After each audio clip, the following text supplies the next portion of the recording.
What if I told you that a sitting US president once vomited directly into the lap of a foreign prime minister during a state dinner? Or that another president was defeated by a pretzel while watching football alone in the White House? Presidential history is usually presented as a grand narrative of achievement, diplomacy, and leadership. Statues, monuments, inspiring quotes carved into marble. But there's another history running parallel to all that dignity, a history of stumbles, gaffes, and moments so uncomfortable that everyone watching wanted to look away but absolutely could not. These aren't scandals, exactly. These are the moments where human awkwardness collided with the weight of the presidency and cameras captured everything. The falls, the slips, the verbal disasters, the physical mishaps that remind us that even the most powerful people on earth are still just people, subject to gravity, exhaustion, and the occasional complete failure of their own mouths. Before we dive in, if you enjoy learning about the strange, true, and deeply uncomfortable moments in presidential history, hit that subscribe button. Trust me, you'll want to be here for the rabbit attack story. So settle in, get comfortable, and prepare yourself for 45 verified, documented, absolutely real moments when American presidents discovered that dignity is always one misstep away from becoming a meme. Let's begin with a moment that literally made the President of the United States a verb in another language. George Herbert Walker Bush vomits on a prime minister. The 8th of January, 1992, Tokyo, Japan. A state dinner that would become the single most viral diplomatic incident of the pre-internet age, which is really saying something when you consider that going viral meant being replayed on the evening news for weeks instead of becoming a gif within minutes. President George Herbert Walker Bush was seated at a banquet table next to Japanese Prime Minister Kiichi Miyazawa, doing what presidents do at state dinners, smiling, nodding, pretending to enjoy whatever culturally significant meal has been prepared, while secretly wishing for a cheeseburger. The problem was that Bush had been feeling ill all day. The flu, he'd said. Nothing serious. Presidential constitutions are supposed to be made of sterner stuff than common viruses, but biology doesn't care about your approval ratings. Midway through the dinner, in front of cameras and dignitaries and everyone who mattered in Japanese-American relations, the President of the United States went pale, slumped sideways, and proceeded to vomit directly into the lap of the Prime Minister of Japan. Not near him, not beside him, into his actual lap, as if aiming for maximum diplomatic incident. The Secret Service leapt into action. Barbara Bush, seated nearby, whispered what witnesses later reported as, "Please don't die," to her unconscious husband, which is both touching and a reasonable request under the circumstances. The president recovered quickly. He'd only fainted, but the damage was done. The Japanese even coined a new word for it, bushusuru, meaning to do the Bush thing, or more specifically, to publicly vomit. The White House spent days doing damage control, emphasizing the flu, the long flight, the exhaustion of international diplomacy. But none of that mattered because the image was seared into collective memory. The most powerful man in the world, powerless against his own stomach, and a Japanese prime minister who handled it with more grace than anyone should reasonably be expected to possess. Of course, illness has a way of humbling even the mightiest among us, which is perhaps why the next president on our list discovered that simply walking could be equally treacherous. Gerald Ford versus gravity. Gerald Ford had a problem, and that problem was stairs. Specifically, Air Force One stairs. More specifically, the entire concept of remaining upright while descending aircraft stairs in front of the International Press Corps. June of 1975. Salzburg, Austria. Ford was disembarking from Air Force One in the rain, which already sounds like the setup to a physical comedy sketch. And then he tumbled. Not a little stumble. A full, rolling tumble down the rain-slicked steps, caught by multiple cameras from multiple angles, destined to be replayed in slow motion on television screens across America. The thing is, it wasn't an isolated incident. Ford fell downstairs with a frequency that suggested he might have been waging a personal vendetta against stairways. He tripped getting off helicopters. He slipped on wet tarmacs. He stumbled on stages. He was an athletic man, had played football at the University of Michigan, been offered contracts by professional teams, yet somehow, the simple act of walking became his presidential Achilles heel. All of his heels, really. Chevy Chase built an entire Saturday Night Live career on impersonating Ford as a bumbling klutz, which was particularly ironic given that Chase was actually much more accident-prone than Ford in real life. But that's the thing about public perception. Once you're the president who falls down, you're always the president who falls down. It doesn't matter that you were probably the most athletic president of the 20th century. All anyone remembers is gravity defeating you on national television. The Secret Service reportedly considered installing additional handrails on Air Force One. Aides would nervously hover near him on ramps. And Ford, to his credit, took it all with good humor, even appearing on Saturday Night Live himself years later, proving that if you can't beat the meme, you might as well embrace it. But at least Ford's tumbles were accidents. Our next president actively chose his moment of awkwardness, saxophone in hand. Bill Clinton's saxophone seduction. June 12, 1992. The Arsenio Hall Show. Late night television. A presidential candidate walked on stage, wearing sunglasses and holding a tenor saxophone, and America collectively wondered if this was the coolest thing a politician had ever done, or the most desperate attempt to seem relatable since someone invented the campaign photo op. Bill Clinton played Heartbreak Hotel. He played it competently, which somehow made it worse. If he'd been terrible, it would have been endearing. If he'd been amazing, it would have been impressive. But competent saxophone playing while wearing Ray-Bans and a suit struck this uncanny valley between genuine and calculated that made everyone slightly uncomfortable. The moment came with Arsenio Hall's signature fist-pumping entrance, the woof, woof, woof, barking from the audience, the knowing smile between host and guest that said they both understood exactly what was happening here. This wasn't about music. This was about reaching young voters. This was about seeming hip, relatable, not like the other politicians. This was a 55-year-old man in sunglasses, trying very hard to be cool on national television. And it worked. Sort of. The youth vote shifted. Campaign analysts later credited the Arsenio appearance as a turning point in Clinton's outreach to younger demographics. But it also became instant parody material. The image of Clinton with his sax became a cultural shorthand for politician trying too hard, which is perhaps the most awkward thing you can be. There's something vulnerable about watching someone court approval so transparently.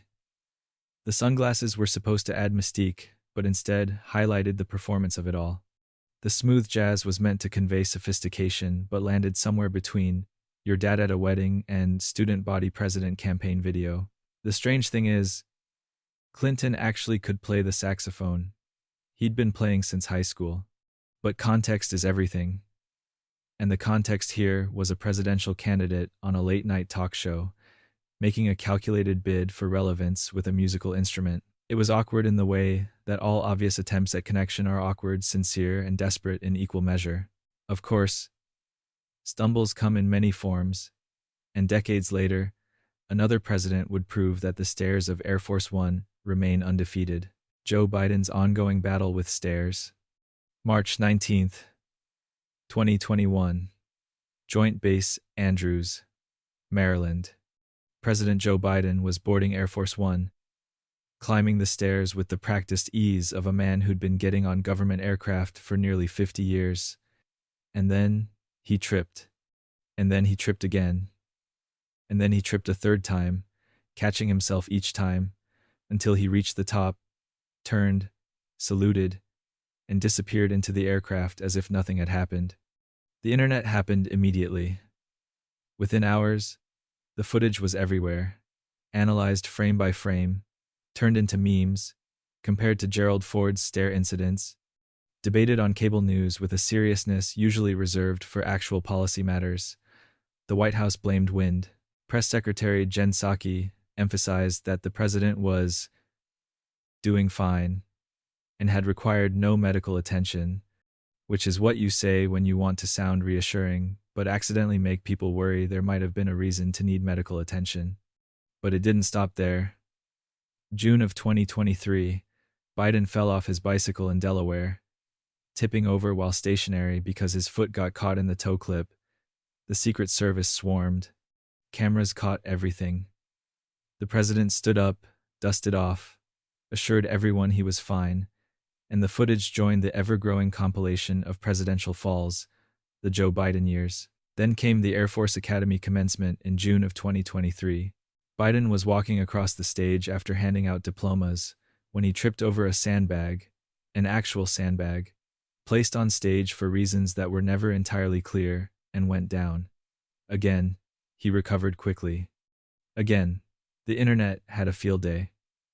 The White House communications team developed what appeared to be a permanent talking point about the president's resilience and quick recovery.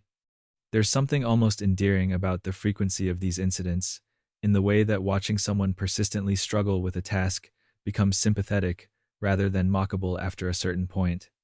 But there's also something uncomfortable about watching an 80-year-old man fall repeatedly in public, regardless of how quickly he gets up. The awkwardness comes not from the falls themselves, but from the collective anxiety of watching them happen in real time. At least Biden's falls were external obstacles. Our next president's nemesis came from within. Specifically, from a bag of pretzels. George W. Bush versus a pretzel. January 13th, 2002. The White House. President George W.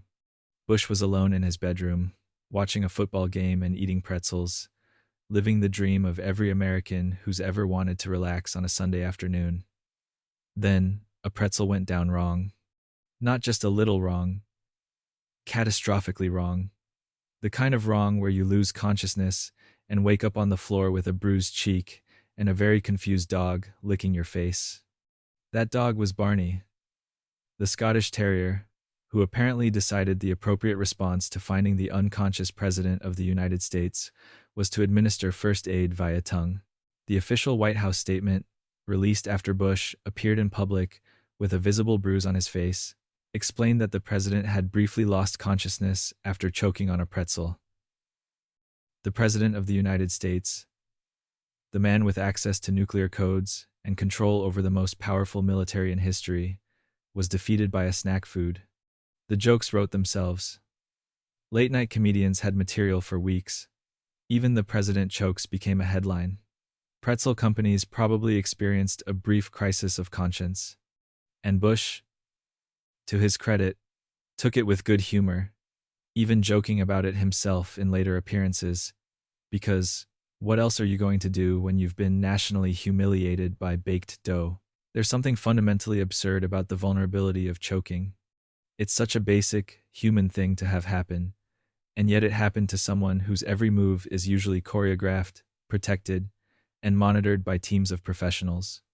The Secret Service can guard against assassins and threats and international incidents, but they cannot guard against poorly chewed pretzels consumed while alone watching television. The incident raised genuine questions about presidential safety protocols. Should there be a Secret Service agent assigned to monitor snacking? These are ridiculous questions that someone, somewhere, probably had to seriously consider. Speaking of questionable decisions made while under pressure, our next president chose to hold a press conference at Disney World to defend his increasingly indefensible position. Richard Nixon's Crook Declaration, November 17, 1973. The Contemporary Resort at Disney World, Florida. The Watergate scandal was consuming the Nixon presidency like a slow-motion implosion, and Richard Nixon decided the best way to address this was to hold a press conference at a theme park resort and spontaneously declare that he was not a criminal. People have got to know whether or not their president is a crook, Nixon said, his voice rising with defensive intensity. Well, I'm not a crook. He said this while sweating visibly under the television lights, his face doing that thing where attempted sincerity registers as barely controlled panic. He said this to an audience of Associated Press managing editors who were absolutely not convinced by anything happening before them. The phrase, "I'm not a crook," instantly became the most damning thing you could say when defending yourself against allegations of criminal behavior, because innocent people rarely need to explicitly state their non-crook status. It's right up there with, "I'm not a racist, but," or, "No offense, but," in the hierarchy of phrases that immediately undermine whatever comes next. The setting made it worse. Disney World, the happiest place on earth. Mickey Mouse was probably waving at tourists somewhere nearby, while the President of the United States was sweating through his suit and protesting his innocence in increasingly desperate terms.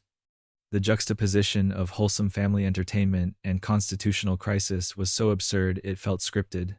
Nixon's delivery didn't help. The rambling, defensive tone, the visible perspiration, the way his hands moved in awkward gestures that suggested he was trying to physically push the accusations away. Every element of his body language screamed, guilty person, trying very hard to seem innocent, which is perhaps the most awkward thing a body can do. The press conference lasted an hour. Nixon talked about his financial records, his tax returns, his personal wealth. He was trying to address specific allegations but ended up creating a soundbite that would define him forever.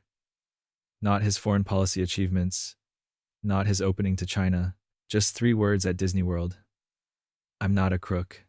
He resigned less than a year later, of course.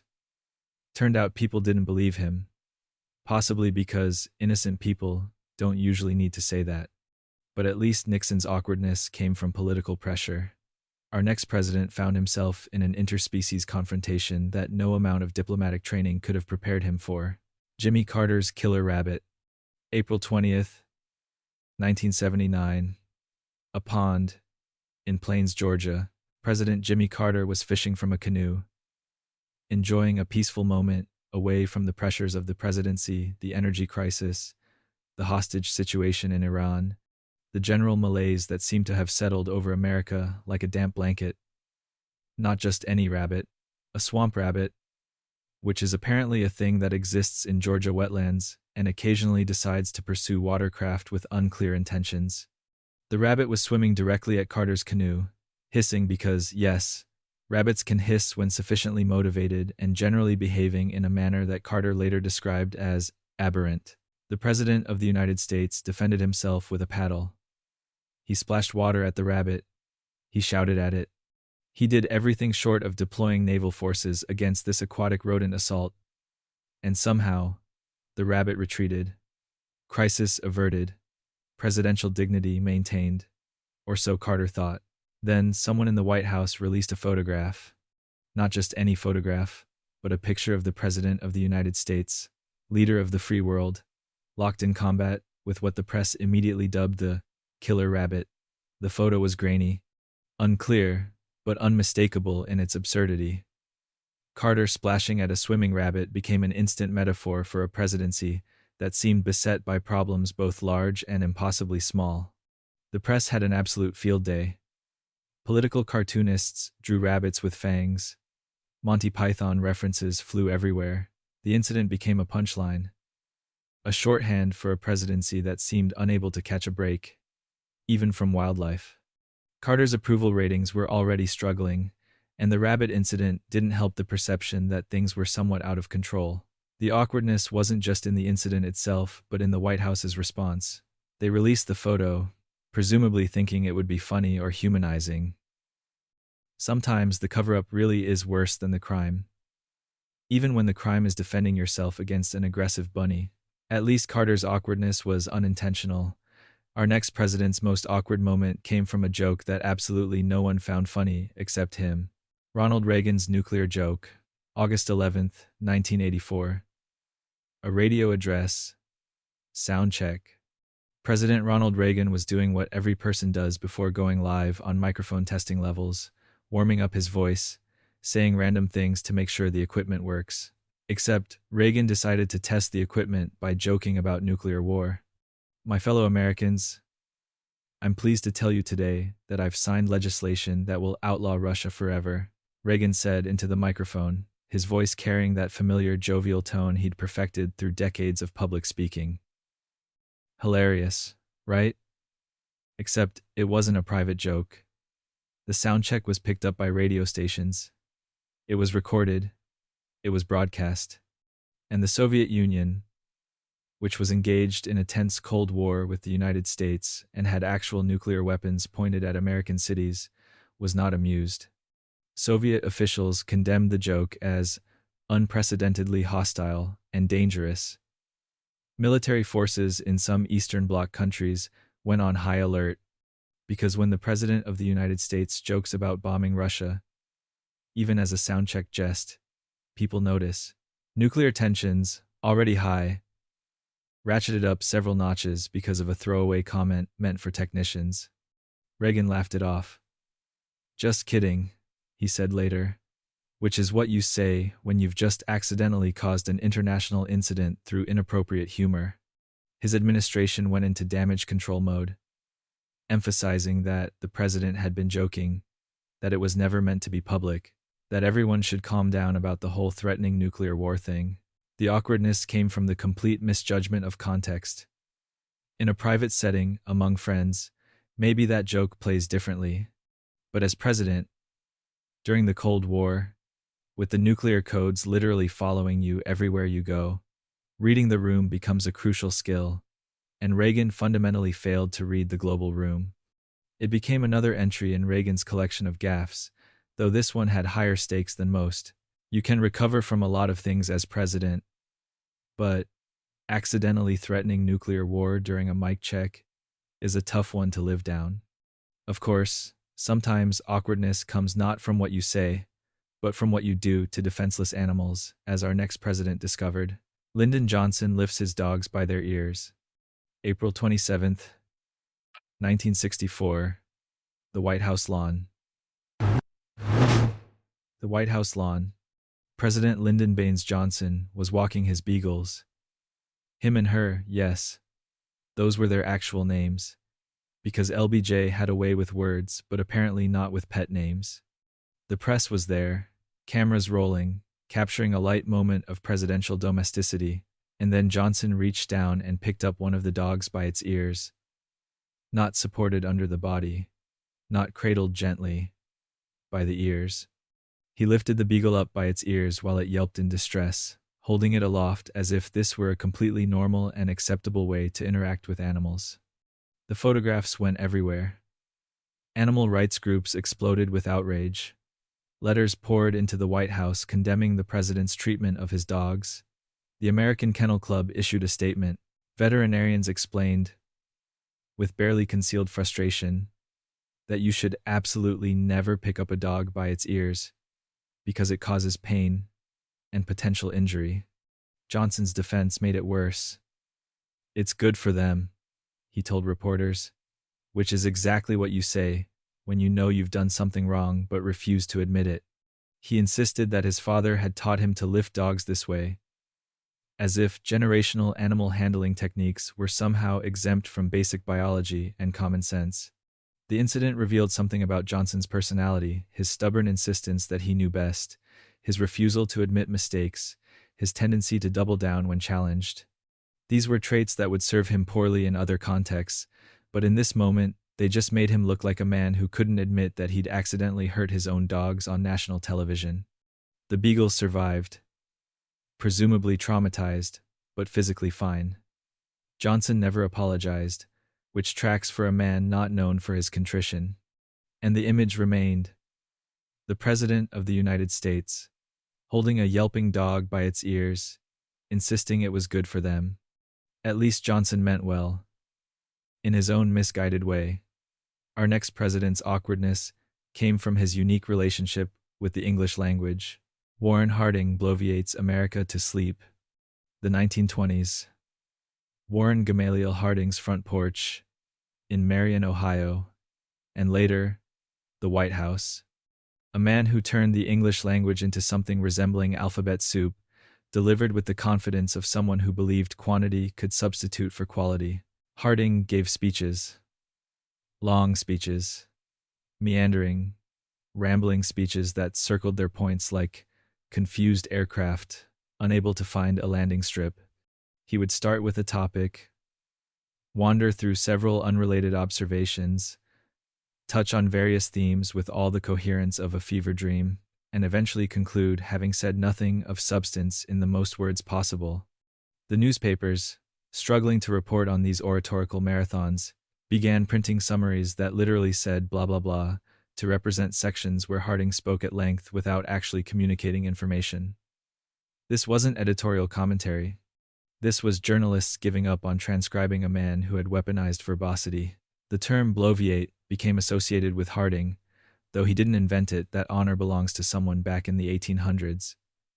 But Harding perfected it. He elevated bloviating to an art form. Mencken, described as the worst English that I have ever encountered. Coming from Mencken, who spent his career chronicling American linguistic disasters, that's saying something. His campaign speeches were legendary for their length and incoherence. The front porch campaign meant reporters and voters would gather at his house to hear him speak, which sounds quaint until you realize they were essentially trapped audiences for hours of circular reasoning and empty rhetoric. People would arrive hoping for policy positions and leave with vague feelings and no clear understanding of what they'd just heard. The awkwardness wasn't that Harding was a bad speaker, he had a pleasant voice and commanding presence. The awkwardness was that he genuinely seemed to believe he was saying important things while generating paragraphs of elaborate nothingness. It was the sincerity of his bloviating that made it so uncomfortable to witness. And yet, Americans elected him in a landslide, possibly because after the intensity of World War I and Woodrow Wilson's idealism, a president who said nothing of consequence was exactly what people wanted. Sometimes awkwardness is aspirational. Herbert Hoover's Chicken That Never Came, 1928. The presidential campaign. Herbert Hoover didn't actually say a chicken in every pot and a car in every garage. But history decided he did anyway. And that's almost worse than if he'd said it himself. The phrase came from a Republican Party advertisement, not from Hoover's mouth, but it became attached to him like a price tag you can't quite peel off, promising prosperity and abundance for every American family. The problem, of course, was that the Great Depression arrived roughly 8 months after Hoover took office, and suddenly the chicken in every pot promise became the cruelest irony in American political history. People weren't getting chickens. They were losing their homes, their savings, their dignity. Shantytowns built from scrap metal and cardboard sprouted up in city parks and empty lots across America, and residents named them Hoovervilles. With the kind of bitter sarcasm that comes from watching your dreams collapse, while the president seems powerless to help, newspapers used as blankets became Hoover blankets. Empty pockets turned inside out were Hoover flags. Broken down cars pulled by horses were Hoover wagons. Every symbol of poverty and desperation got branded with the president's name, a linguistic revenge for promises that felt hollow when you were standing in a breadline. The awkwardness wasn't just that economic disaster struck during his presidency. Timing is cruel, and presidents don't control global markets. The awkwardness was how thoroughly the optimistic campaign rhetoric was weaponized against him. The chicken in every pot transformed from promise to punchline to painful memory. Hoover tried. He genuinely believed in voluntary cooperation and limited government intervention, applying principles that had worked in previous crises to a catastrophe that required different solutions. But ideology meets reality in uncomfortable ways, and the meeting wasn't kind to Hoover or to the millions suffering under his watch. The phrase haunted him forever. This thing he never said becoming the defining quote of his presidency. Sometimes the words put in your mouth are more damaging than anything you actually speak. And speaking of things that haunt political careers, Franklin Pierce, the doughface president, 1850s. Franklin Pierce occupied the White House during one of America's most volatile decades, and his enemies gave him a nickname that captured everything wrong with his presidency in a single word: doughface. Okay, a doughface, in mid-19th century political terminology, meant a northern politician with southern sympathies, someone whose face was supposedly as malleable as dough, shaped by whoever applied the most pressure. Pierce was from New Hampshire but supported pro-slavery policies, making him the walking embodiment of political spinelessness to abolitionists. Kansas was bleeding, literally bleeding, with pro-slavery and anti-slavery settlers killing each other over whether the territory would be slave or free. Pierce's response was to support the Kansas-Nebraska Act, which essentially let violence decide the issue. A Northern president letting Southern interests dictate policy while people died in the territories became the defining image of his administration. The personal tragedy didn't help. Pierce's 11-year-old son, Benjamin, died in a train accident 2 months before the inauguration.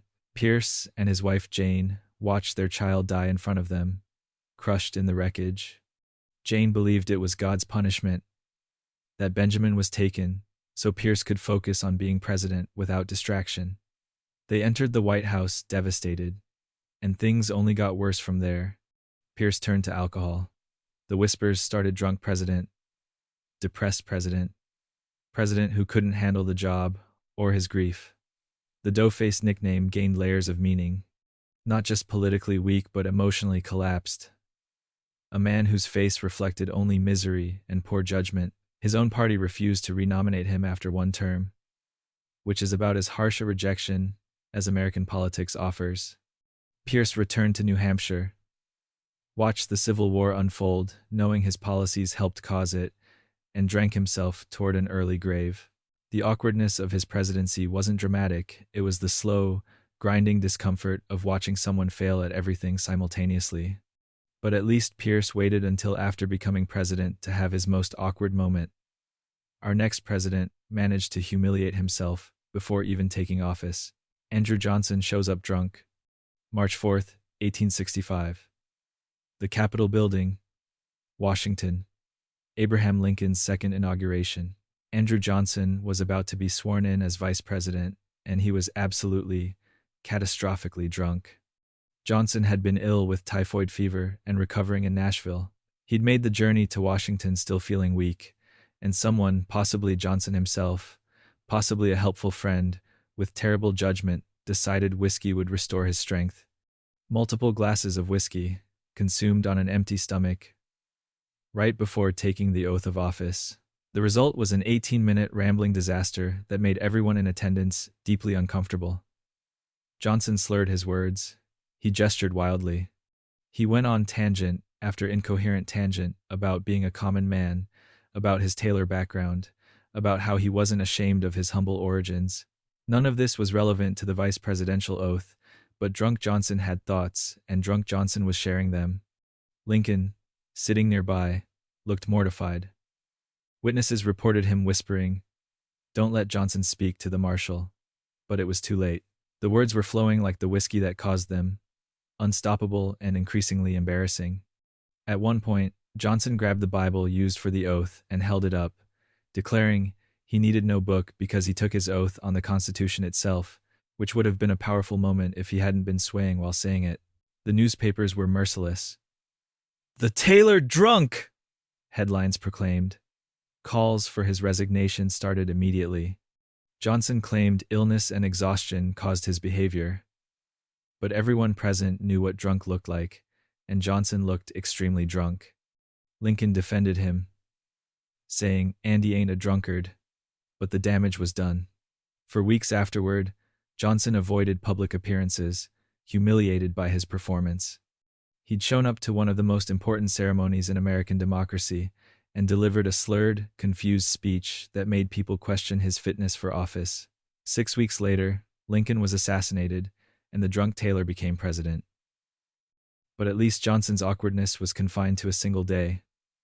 Our next president created awkward moments that lasted for years in the digital age. Donald Trump's covfefe mystery, May 31st, 2017, 12:54 a.m. The President of the United States was apparently awake and tweeting, which had become a normal sentence to say about the American presidency.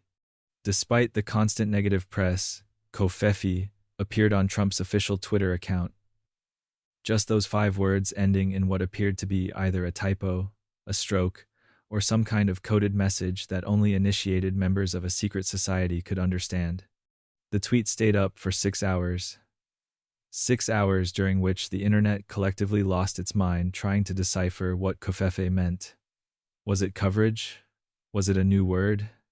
Had aliens finally made contact? Linguists weighed in. Comedians had a field day. Dictionary companies joked about adding it to their databases. The word trended globally as millions of people stared at their screens, wondering if they'd just witnessed a presidential medical emergency or a simple pocket tweet. When the tweet was finally deleted, the White House press secretary, Sean Spicer, held a press briefing where he was asked by actual journalists asking actual questions what covfefe meant. His response made everything more awkward. The president and a small group of people know exactly what he meant, Spicer said with a straight face, as if the president had intentionally crafted an incomplete, nonsensical tweet at 1 a.m. as some kind of political strategy. The internet's response was predictable.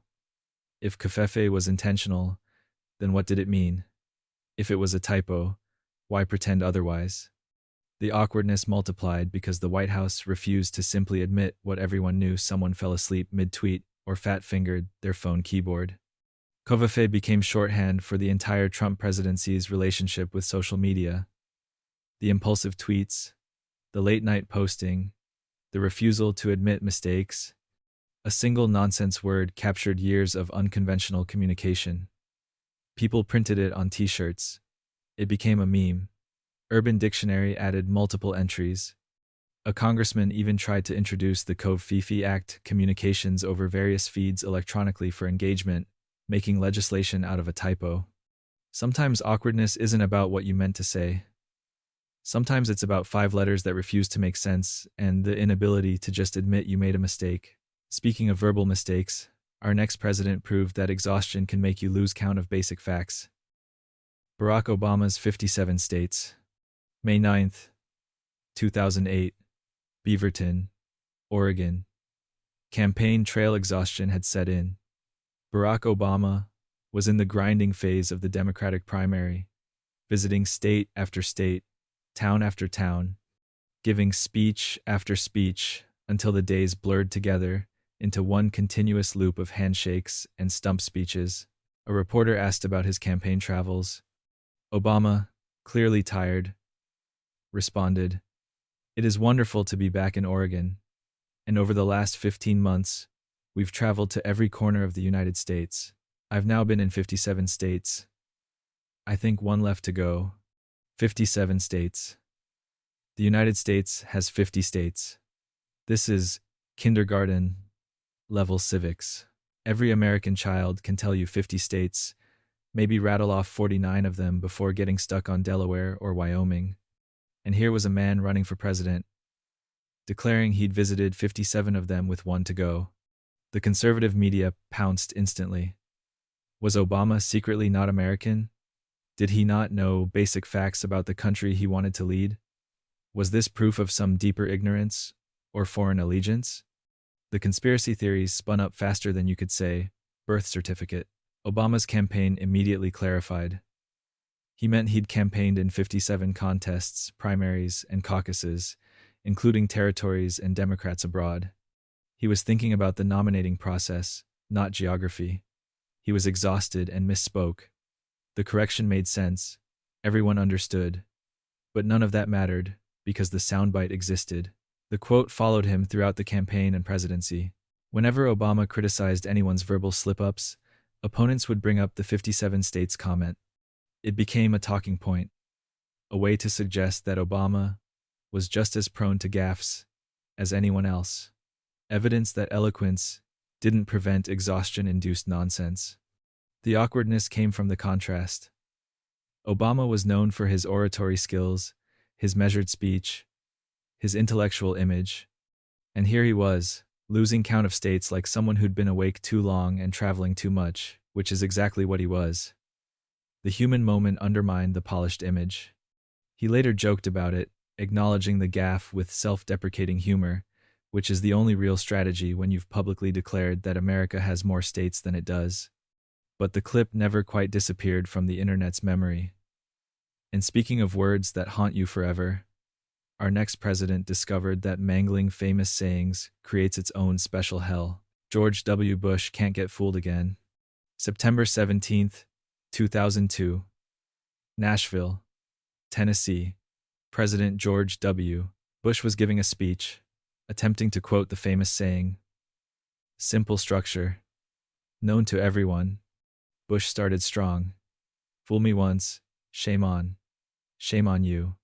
Good, so far. People in the audience nodded. This was going fine. But then something happened in his brain. You could almost see him realize mid-sentence that if he said the complete phrase, he'd be giving critics a soundbite of him saying, "Shame on me." The pause extended. Bush's face did something between concentration and panic. And then he pivoted, hard and weird. "Fool me, you can't get fooled again." The quote from the Who's "Won't get fooled again" arrived like an emergency exit sign in a burning building, grammatically wrong but emotionally committed. The audience clapped, because what else do you do when the president maneuvers through a verbal disaster with the grace of a car crash in slow motion? Bush moved on with his speech. The moment passed, but the cameras caught everything. That clip became immortal. Late-night hosts played it on repeat. The internet turned it into remixes, memes, and philosophical debates about whether Bush's recovery was brilliant or catastrophic. Some defended it as quick thinking he avoided giving opponents ammunition. Others saw it as evidence of his verbal struggles, which had become a defining feature of his presidency. The Tennessee accent didn't help. Bush's drawl made the mangled phrase sound even more confused, stretching syllables in ways that emphasized rather than concealed the awkwardness. "You can't get fooled again," delivered with conviction, doesn't make it make more sense, it just makes you more committed to nonsense. Years later, people still debate whether Bush's redirect was calculated or panicked. Did he intentionally avoid completing the phrase, or did he genuinely forget how the saying ends? The truth probably lies somewhere in the messy middle, where exhaustion meets public speaking, meets the desperate attempt to not create your own attack ad. But at least Bush's gaffe was a single moment. Our next president created an awkward situation that lasted for pages of testimony and years of cultural memory. Bill Clinton debates the meaning of is. August 17th, 1998. The map room of the White House. President Bill Clinton sat for grand jury testimony about his relationship with Monica Lewinsky, and what followed was a masterclass in linguistic gymnastics that made everyone watching deeply uncomfortable. Clinton was asked about his lawyer's statement that there is nothing going on between him and Lewinsky. Clinton responded with what would become one of the most infamous pieces of semantic parsing in American history. "It depends on what the meaning of the word is." He then elaborated, explaining that if "is" means exists in present tense, the statement was accurate because the relationship had ended. But if "is" means existed at all, then the statement would be false. He was technically correct in the narrowest, most lawyerly sense possible, which is exactly the kind of correct that makes everyone feel like they're being gaslit in real time. The American public watched this testimony. They watched their president, under oath, engaging in philosophical debate about the present tense conjugation of the verb to be, while discussing an affair with an intern. The awkwardness was suffocating. This was a man who'd stood before cameras months earlier, wagging his finger, declaring, "I did not have sexual relations with that woman, Miss Lewinsky." The parsing got worse. Discussions about what constituted sexual relations devolved into Clinton questioning the definition of alone, debating whether two people in a room with a door ajar counted as being alone together. Every answer seemed designed to technically avoid perjury while making it crystal clear that something inappropriate had happened. The thing about lawyer speak is that it's designed for courtrooms, not public consumption. What works in legal depositions looks like dishonesty on television. Clinton's careful parsing read as evasion. His technical accuracy felt like moral failure. The awkwardness came from watching someone who'd been caught trying to explain their way out through increasingly ridiculous semantic arguments. The phrase "depends on what is" became shorthand for political double talk, for the kind of parsing that's technically truthful but fundamentally dishonest. It followed Clinton forever, appearing in editorial cartoons and late-night monologues as the perfect example of saying nothing while talking constantly. And speaking of saying things that haunt you forever, our next president discovered that off-the-cuff campaign remarks require extremely careful word choice. Joe Biden's "poor kids" and "white kids" August 8th, 2019. Asian and Latino Coalition, PAC event in Des Moines, Iowa. Iowa. Presidential candidate Joe Biden was speaking about education, trying to make a point about equal opportunity. What came out of his mouth was not that point. We have this notion that somehow, if you're poor, you cannot do it, Biden said, warming up to his theme. Poor kids are just as bright and just as talented as white kids. Pause. Brief. Horrible pause. Wealthy kids. Black kids. Asian kids. You could almost hear the realization hit him mid-sentence. Poor kids. White kids. Those weren't meant to be parallel categories. He'd accidentally implied that white kids were definitionally not poor, that poverty and whiteness were mutually exclusive categories. The correction came fast but too late. The words were out there, captured on video, ready to be clipped and shared. Biden immediately tried to recover, adding wealthy kids as the intended comparison. Asian kids, as if quantity of racial categories mentioned could somehow undo the original gaffe. But gaffes don't work that way. Once you've accidentally suggested an equivalence between poverty and race, the cleanup operation has already failed. The internet reacted instantly. The clip went viral. Campaign opponents and critics pointed to it as evidence of racial insensitivity or age-related confusion. Defenders emphasized Biden's long record on civil rights and noted he was clearly trying to make a point about equal opportunity, just with unfortunate phrasing. Neither defense nor attack particularly mattered. The awkwardness existed independent of intent. The thing about Biden's gaffes is their frequency created a whole genre of political content. Compilations of verbal slip-ups, montages of corrections and clarifications. The poor kids are just as bright as white kids moment joined a long tradition of Biden saying something awkward, realizing it was awkward, and trying to verbally reverse course while everyone watched. What made it particularly uncomfortable was the sincerity. Biden wasn't making a calculated statement. He was speaking off the cuff about something he genuinely cared about and accidentally created an implication he absolutely didn't intend. The awkwardness of good intentions poorly expressed is somehow worse than calculated statements that land badly, but at least Biden's gaffe was just words. Our next president proved that scientific misunderstanding could be equally awkward when broadcast nationally. Ronald Reagan's pollution trees. October 9th, 1980. Presidential campaign. Ronald Reagan was speaking about environmental policy in Ohio when he decided to share his thoughts on the source of air pollution. What he said would haunt him through decades of environmental policy debates.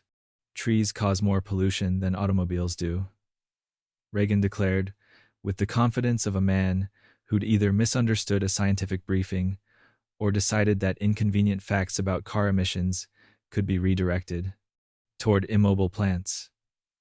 The quote spread immediately. Environmental groups mobilized, and scientists collectively facepalmed. Reagan's staff scrambled to explain. He was referring to terpenes, organic compounds released by trees that can contribute to ground-level ozone formation under specific conditions. Which is technically true in the way that water can kill you is technically true if you're talking about drowning or water intoxication. The statement wasn't completely false, just wildly misleading when delivered as a defense of automobile emissions during a debate about pollution regulations. Someone spray-painted, "Chop me down before I kill again," on a tree outside Reagan's California home. Students at UC Berkeley hung a sign on a redwood reading, "Stop me before I kill again." The mockery was creative and relentless. Reagan, a former California governor who should have understood the importance of environmental protection in a state with serious air quality issues, had become the president who blamed trees for smog. The comment revealed something about Reagan's approach to environmental policy, a tendency to prioritize business interests over ecological concerns, wrapped in selective scientific facts. Trees do release compounds. Those compounds can interact with other pollutants. But suggesting trees cause more pollution than cars, in a country full of automobiles, was like blaming the ocean for drowning while ignoring the hole in your boat. The quote followed him throughout his presidency. Every environmental policy debate included someone bringing up Reagan's tree comment. Environmental groups used it as shorthand for anti-science policymaking. And first hive, and they once of, it became a talking point that wouldn't die, much like the trees Reagan had inadvertently maligned.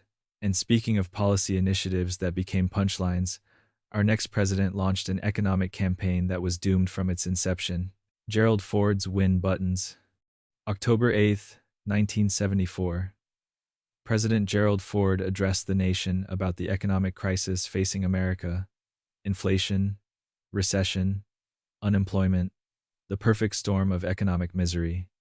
His solution: buttons. Win buttons. Whip inflation now. Little red and white buttons that citizens could wear to show their commitment to fighting inflation through voluntary measures. The campaign encouraged Americans to grow their own food, carpool, and avoid wasting energy. The buttons would unite the nation in common purpose, Ford believed, creating a grassroots movement against rising prices. The American public's response was immediate and brutal. What exactly was a button supposed to do about inflation? How would wearing a pin lower unemployment? The mockery started within days. People sent the White House recipes for cheap meals, as if Ford had asked for cooking tips rather than proposing economic policy. Comics joked about buttonwear economics. The whole campaign became shorthand for presidential ineffectiveness. The problem wasn't that voluntary conservation is bad, it's not. The problem was positioning it as the primary response to a complex economic crisis. It felt like bringing a button to a gunfight. Decorative and fundamentally useless against the actual threat. The Win campaign suggested the administration either didn't understand the problem or didn't have real solutions, and the public wasn't sure which was worse. The buttons also created an unintended pun. Turn Win upside down, and you get NIM. Critics and comedians immediately noted that NIM stood for No Immediate Miracles, which more accurately described Ford's economic prospects. The visual symbol meant to inspire unity became a symbol of administrative weakness. Ford abandoned the Win campaign within months, but the damage lingered. The buttons became collector's items, artifacts of misguided policy and presidential optimism confronting economic reality. Every photograph of Ford wearing his Win button was a reminder that sometimes enthusiasm and good intentions aren't enough when facing systemic problems that require systemic solutions. Which brings us to another presidential moment where good intentions and poor execution created lasting awkwardness, though this time involving repeated falls rather than failed economic symbols. George W. Bush gets a massage from Germany's Chancellor. July 13, 2006. G8 Summit. In St. Petersburg, Russia. President George W. Bush was sitting at a table during the summit when German Chancellor Angela Merkel walked up behind him. What happened next was captured on video and made everyone who watched it deeply uncomfortable. Bush, apparently feeling friendly and casual, reached up and gave Merkel a brief shoulder massage, uninvited, unprompted. Just reached up and started massaging the shoulders of Germany's head of state while she was mid-walk. Merkel's reaction was instantaneous. Her shoulders shot up, her arms raised defensively. Her face registered something between shock and, what is happening right now? The body language spoke volumes. Merkel clearly didn't expect or want the contact. Bush seemed oblivious to the awkwardness, playing it off as friendly casualness between international leaders. But there's nothing casual about surprise touching a head of state during an international summit, and the video captured every uncomfortable microsecond. The clip went viral, before viral was even the standard term. News outlets played it repeatedly. Body language experts analyzed Merkel's recoil. Discussions about appropriate behavior between world leaders filled op-ed pages. The German press had a field day. The incident became a textbook example of personal space violation, cross-cultural miscommunication, and how not to interact with fellow heads of state. Bush's defenders argued he was just being friendly, that he had a casual relationship with Merkel, that it wasn't meant as anything inappropriate. But intent doesn't negate impact. Merkel's physical reaction showed exactly how unwelcome the gesture was, and international summits have protocols specifically to avoid these kinds of awkward interpersonal moments. The massage joined Bush's collection of physical mishaps: the pretzel choking, The bicycle crashes. Now the unwanted shoulder rub. It suggested a president whose physical interactions with the world, whether objects or people, tended to go awkwardly awry. And sometimes awkwardness isn't about malice or ill intent, just about fundamentally misreading a moment and having cameras capture your mistake for eternity. George W. Bush's mangled proverb, September 17, 2002. East Literature Magnet School in Nashville, Tennessee. President George W. Bush was speaking to a room full of students and teachers, trying to make a point about how the government wouldn't be deceived. He reached for a famous proverb, one that everyone knows. Fool me once, shame on you. Fool me twice, shame on me. He started confidently. There's an old saying in Tennessee, I know it's in Texas, probably in Tennessee, that says, fool me once, shame on you. So far, mostly okay. The geographical uncertainty was quirky, but not devastating. But then, something happened. You could see it in his eyes. A realization, a calculation, a moment of panic. Fool me, you can't get fooled again, Bush concluded, pivoting hard away from the original proverb like a driver, swerving to avoid a deer, except there was no deer. Just the second half of a famous saying that he'd apparently decided, mid-sentence, not to complete. The crowd applauded politely, because what else do you do when the President of the United States has just verbally crashed into a ditch? Bush moved on with his speech, seemingly satisfied with his recovery. The cameras captured everything. Within hours, the clip was circulating. Within days, it was a cultural phenomenon. Some speculated he realized that saying shame on me would create a perfect soundbite for attack ads. Others suggested he simply forgot how the saying ended and improvised badly. Still others claimed it was evidence of deeper confusion. The truth probably lies somewhere in the intersection of public speaking pressure, strategic thinking, and the human brain occasionally failing under scrutiny. The Tennessee accent made it somehow more endearing and more awkward simultaneously. The way Bush drawled, "You can't get fooled again," with complete confidence, as if he just delivered the wisdom of the ages rather than a mangled aphorism, created a cognitive dissonance that made the clip infinitely rewatchable. Late-night hosts remixed it. The internet turned it into memes. It became shorthand for Bush's verbal struggles, joining misunderestimate and strategery in his collection of linguistic adventures. But at least Bush was trying to make a point about policy. Our next entry involves a debate moment that was all about optics. Barack Obama's 57 states slip. May 9, 2008. The campaign trail. In Oregon, Barack Obama had been traveling for 15 months straight, giving speeches in primary state after primary state, caucus after caucus, his schedule blurring into an endless succession of airports and town halls and handshakes. He was speaking to reporters about his campaign travels when exhaustion betrayed him.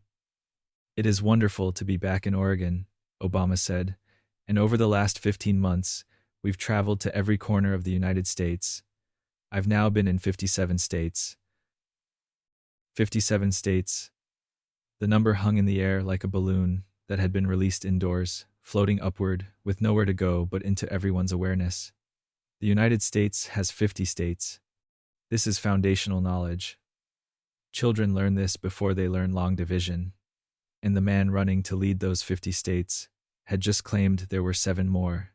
Obama caught himself almost immediately. But the words were already loose in the world. His campaign clarified within hours he'd meant 57 contests, including primaries, caucuses, territories, and Democrats abroad. He was thinking about the nominating process, not geography. The explanation made perfect sense. Everyone understood. The soundbite existed anyway.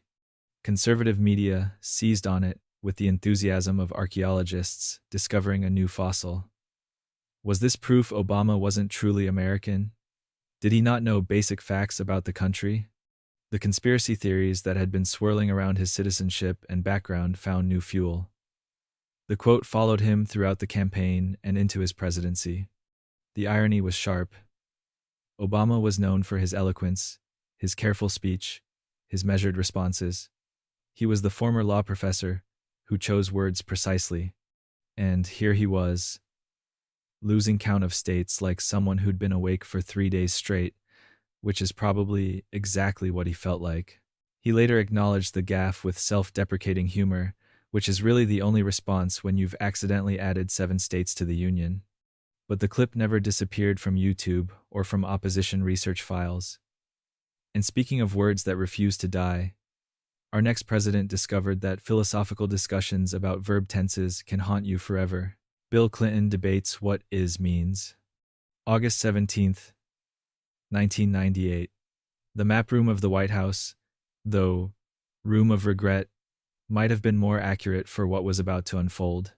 President Bill Clinton sat for his grand jury testimony about Monica Lewinsky, and America watched their president engage in linguistic gymnastics that made everyone profoundly uncomfortable. Clinton's lawyer had previously stated there is nothing going on between Clinton and Lewinsky. Clinton's response became instantly infamous. It depends on what the meaning of the word is. He elaborated, explaining that if is means exists in present tense, the statement was accurate because the relationship had ended. But if is means has existed, he was parsing verb tenses with the precision of a grammarian and the desperation of someone trying to avoid perjury, while everyone watching felt like they were witnessing something deeply wrong. The American public sat through this testimony. They watched their president debate the philosophical implications of present tense conjugation while discussing an affair with a White House intern.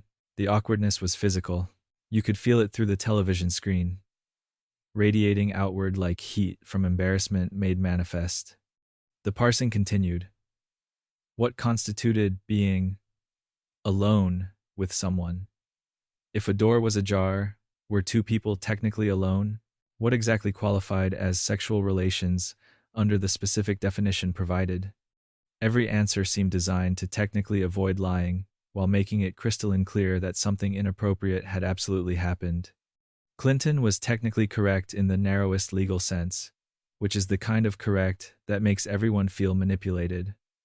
Lawyer speak works in depositions. On national television, it looks like dishonesty wrapped in semantics. His careful parsing read as evasion. His technical accuracy felt like moral failure incarnate. The phrase, what is, became permanent shorthand for political double talk, for the kind of parsing that's truthful only if you squint at it sideways while standing on one leg. It appeared in cartoons, comedy sketches, and political commentary as the perfect encapsulation of saying nothing while talking extensively. And speaking of campaign comments that created instant controversy, our next moment involves a verbal stumble about economics and race. Joe Biden's poor kids and white kids muddle. August 8, 2019. The Asian and Latino Coalition PAC event in Des Moines, Iowa.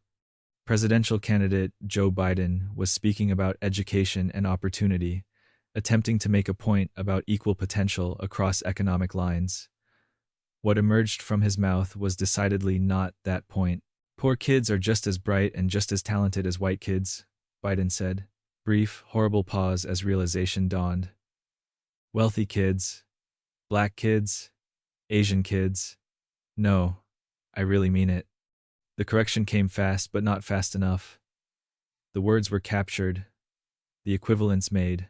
He'd accidentally created a parallel between poor kids and white kids that implied whiteness and wealth were synonymous categories, that poverty was somehow exclusively non-white. Every attempt to add more categories, wealthy kids, black kids, Asian kids, just emphasized the original error. Biden's face showed the moment he realized what he'd said. That flash of recognition, that the words hanging in the air weren't the words he'd meant to speak, but gaffes don't have undo buttons. The clip was already being shared. The awkwardness already spreading through social media. The campaign immediately clarified. Biden had been trying to contrast poor kids with wealthy kids, a statement about economic opportunity. He'd misspoke under the exhaustion of endless campaign events. His record on civil rights was solid. Everyone understood what he'd meant to say. None of that particularly mattered once the clip started circulating. Biden's history of verbal slip-ups meant this joined a substantial collection. The gaffes had become part of his political identity. the candidate who regularly said things awkwardly, who put his foot in his mouth while trying to make substantive points. Defenders called it authenticity. Critics called it a lack of filter. The awkwardness came from the visible sincerity. Biden genuinely cared about the point he was making. He was speaking extemporaneously about something important to him and accidentally created an implication he absolutely didn't intend. Good intentions poorly expressed are somehow more uncomfortable than calculated statements gone wrong. But at least Biden's mistake was just words. Our next president's awkward moment involved a fundamental misunderstanding about trees and air quality. Ronald Reagan blames trees for pollution. October 9, 1980. The presidential campaign trail in Ohio. Ronald Reagan was discussing environmental policy when he decided to share his perspective on the primary source of air pollution. What he said would echo through environmental debates for decades. Trees cause more pollution than automobiles do. Reagan stated with the confidence of someone who'd either profoundly misunderstood a scientific briefing or decided that inconvenient facts about vehicle emissions could be helpfully redirected towards stationary plants that can't vote or donate to campaigns. The environmental community reacted with something between outrage and disbelief. Scientists scrambled to explain, yet again, that while trees do release organic compounds called terpenes, and these compounds can contribute to ground-level ozone formation under very specific conditions involving sunlight and nitrogen oxides from cars, suggesting trees cause more pollution than automobiles was like blaming the kitchen for house fires while ignoring the gas leak. Reagan's staff attempted clarification. He was referring to the complex chemistry of atmospheric ozone formation. He was talking about naturally occurring compounds interacting with man-made pollutants. The explanation was technically accurate in the way that the sun could theoretically give you skin cancer, so we should ban daylight, is technically rooted in fact, but wildly misleading as policy guidance. The mockery was creative and immediate. Someone spray-painted, "Chop me down before I kill again," on a tree near Reagan's California property. Students at UC Berkeley hung signs on redwoods reading, "Stop me before I kill again." Environmental groups turned Reagan's quote into fundraising materials.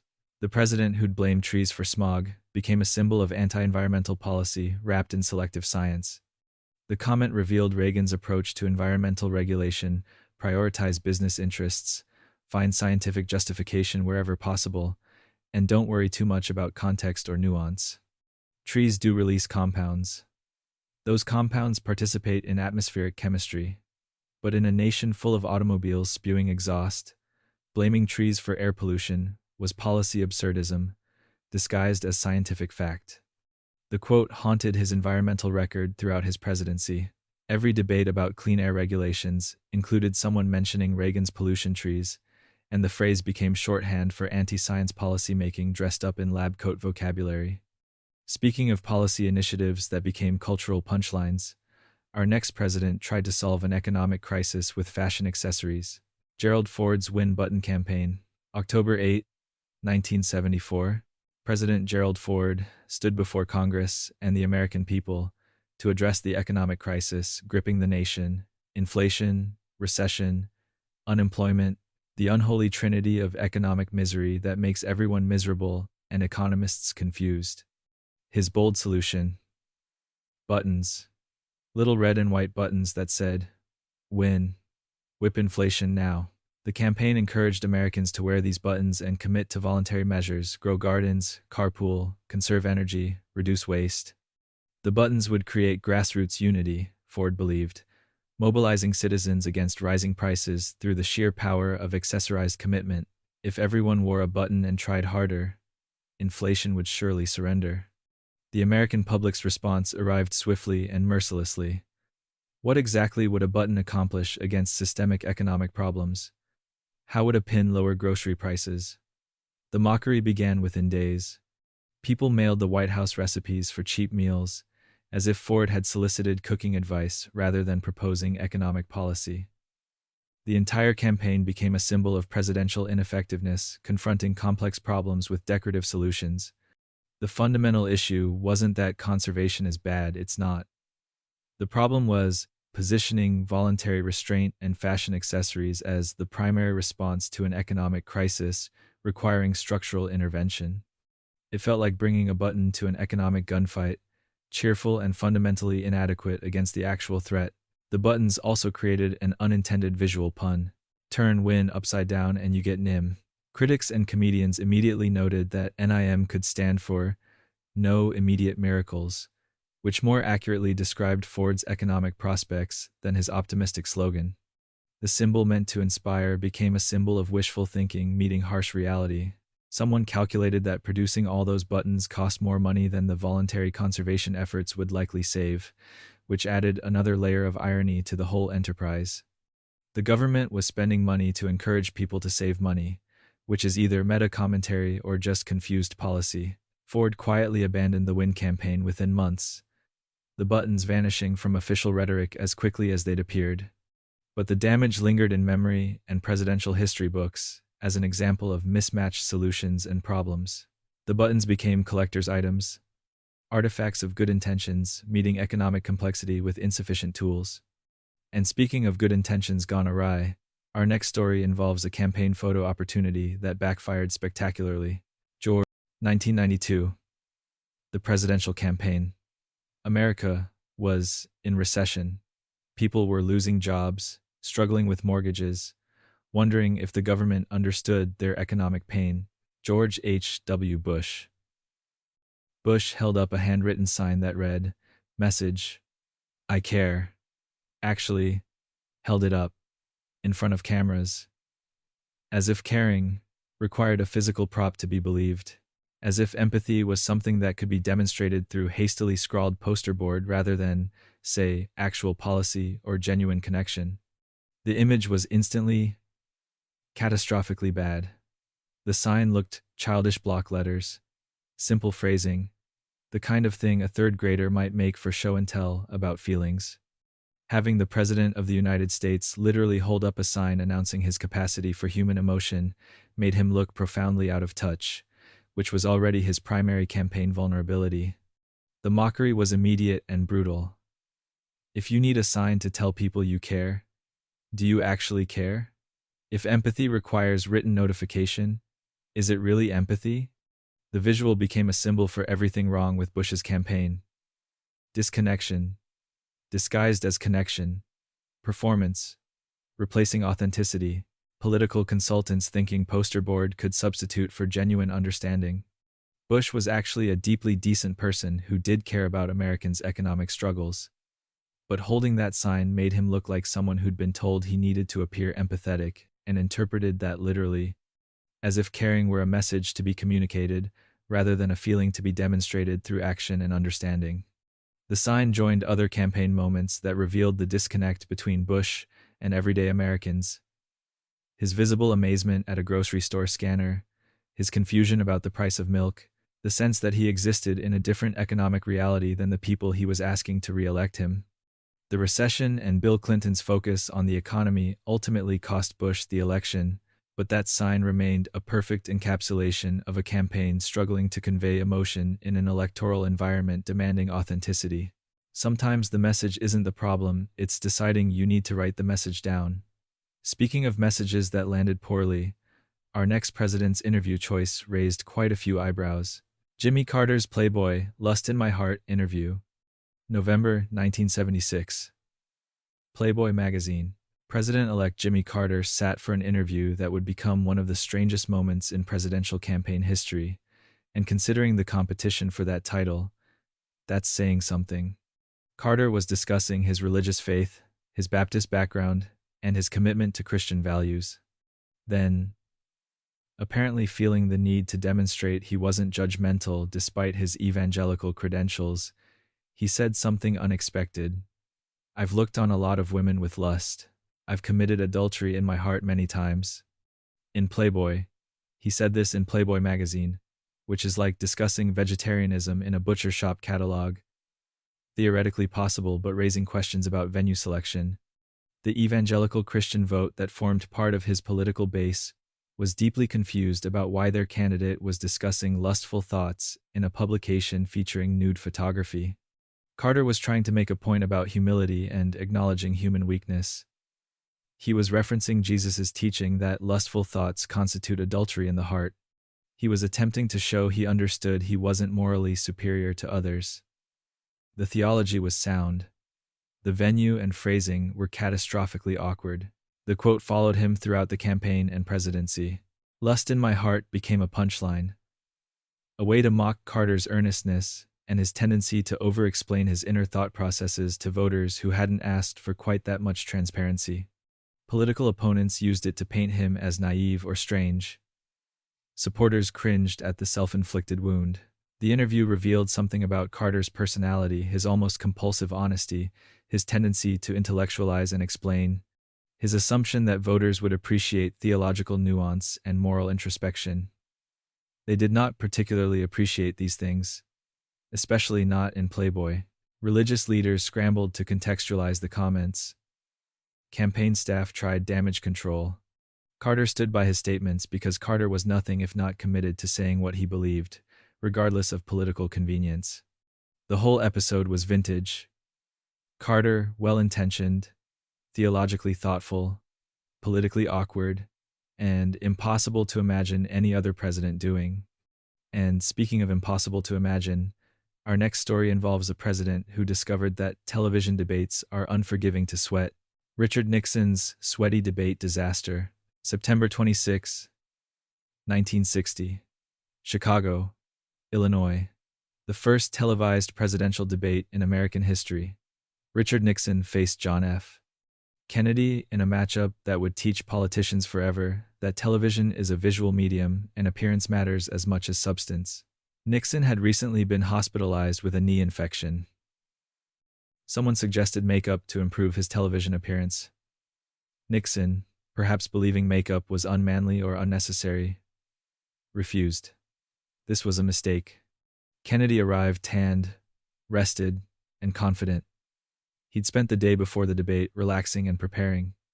He wore makeup that evened his skin tone for the cameras. He looked healthy, vigorous, presidential. Nixon looked like he might need medical attention at any moment.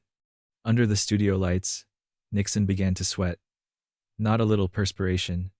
Visible, profuse sweating that made him look nervous, uncomfortable, possibly ill. His 5 o'clock shadow showed dark against his pale skin. He shifted uncomfortably. He dabbed at his face with a handkerchief. Every visual element suggested a man under enormous stress, while Kennedy remained composed and collected. The content of what they said mattered to radio listeners, who generally thought Nixon won the debate based on his arguments and policy knowledge. But television viewers saw something different. They saw a sweaty, uncomfortable Nixon versus a cool, confident Kennedy. The split perception demonstrated that television had fundamentally changed political communication. Polls after the debate showed a significant shift toward Kennedy among people who'd watched on television. Nixon's appearance had undermined his message. The medium had overwhelmed the content. Visual presentation had become as important as verbal substance, and Nixon had learned this lesson the hard way. The debate didn't single-handedly decide the 1960 election. Kennedy won by an extremely narrow margin, influenced by many factors.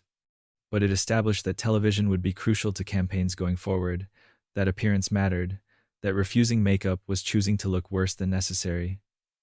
Nixon would remember this lesson. By 1968, he'd mastered television presentation. But that night, in Chicago, he learned it while sweating through his suit on national television. Speaking of unforced errors, our next story involves a candidate who wanted to look tough but ended up looking tiny. Gerald Ford's Soviet domination gaffe. October 6, 1976.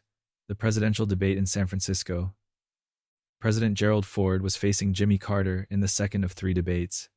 The topic turned to foreign policy, specifically America's relationship with the Soviet Union and Eastern Europe during the Cold War. Ford was asked about American policy toward Soviet domination of Eastern Europe.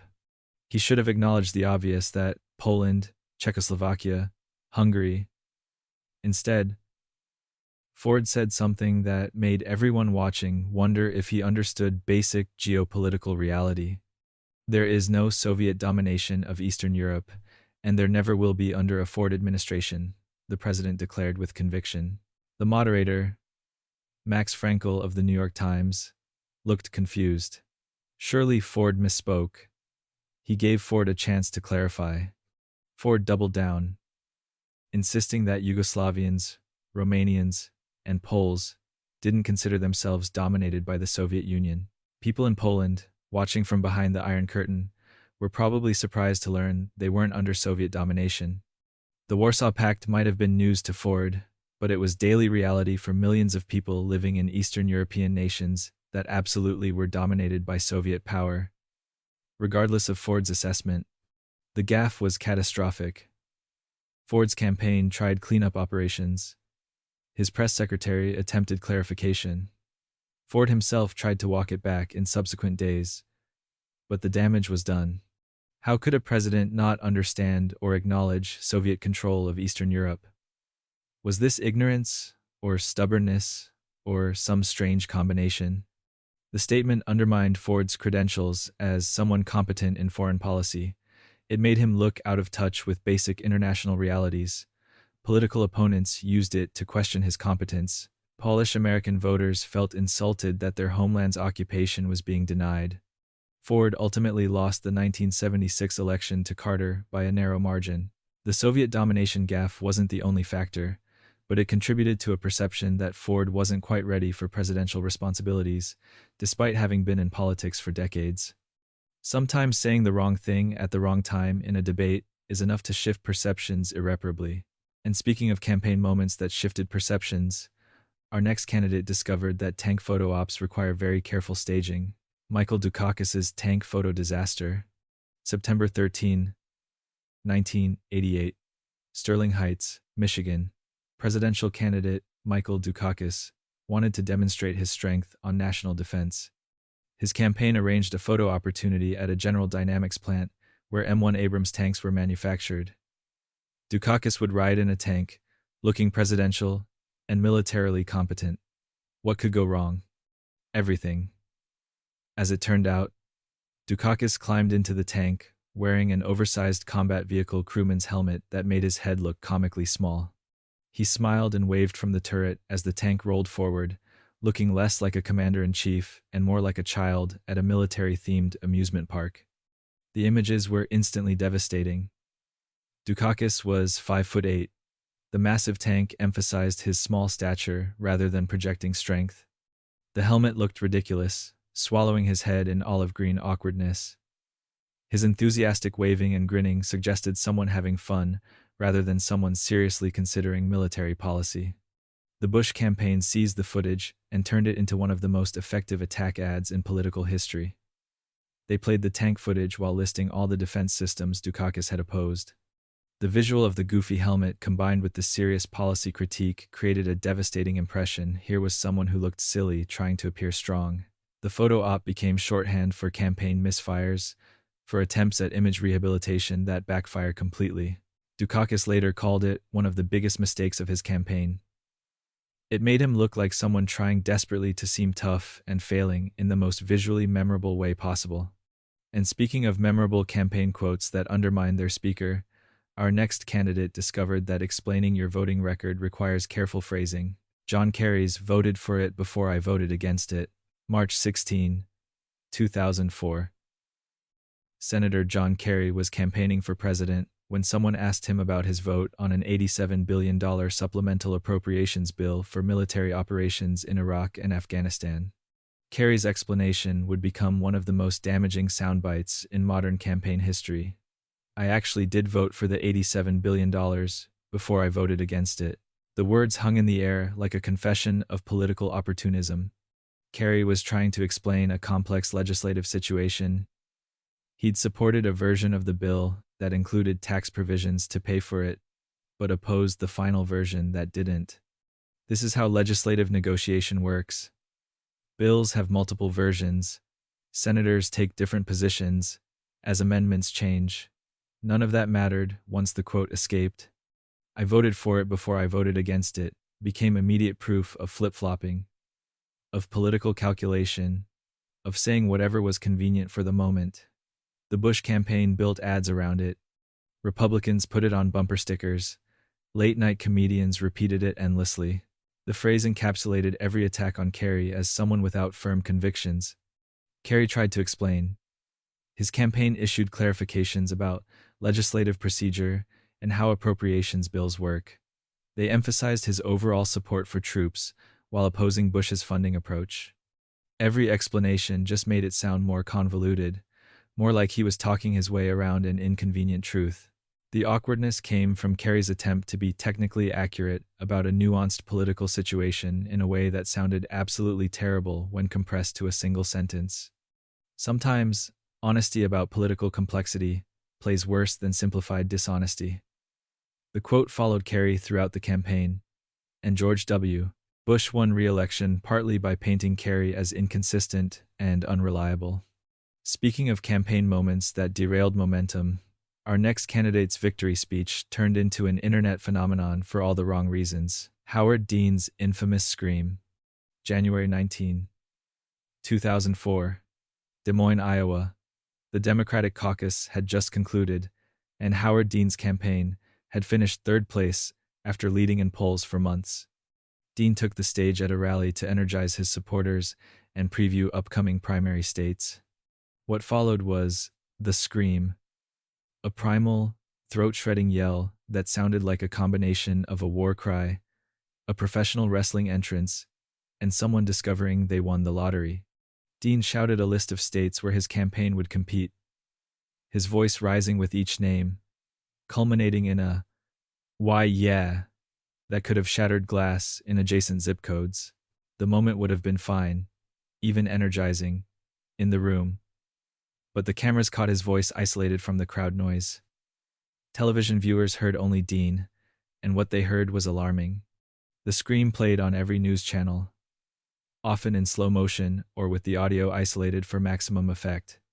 It was looped endlessly, analyzed by political commentators, turned into ringtones and remixes.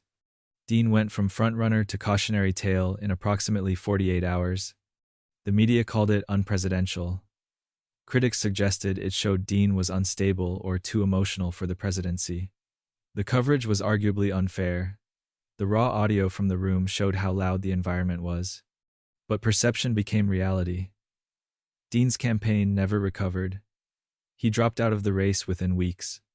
The scream became political shorthand for momentum destroyed by a single moment, for how quickly candidates can go from viable to finished.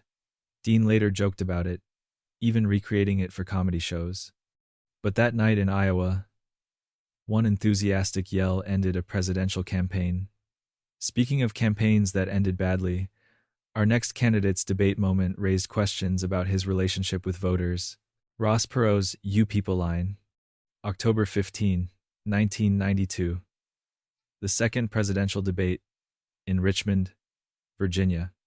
Independent candidate Ross Perot was fielding a question from an African-American audience member when he used two words that would haunt him. You people. The question was about inner-city poverty and economic opportunity. Perot, attempting to connect with the questioner and black voters generally, repeatedly said, "You people," while discussing economic challenges facing black communities. The phrase landed with a thud that echoed through the rest of his campaign. You people implies otherness.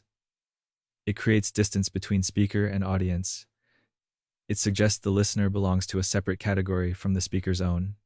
When a white candidate says, "You people," to a black audience member, while discussing racial economic disparities, it reinforces every perception of disconnection and inability to relate across racial lines. Perot likely didn't intend offense.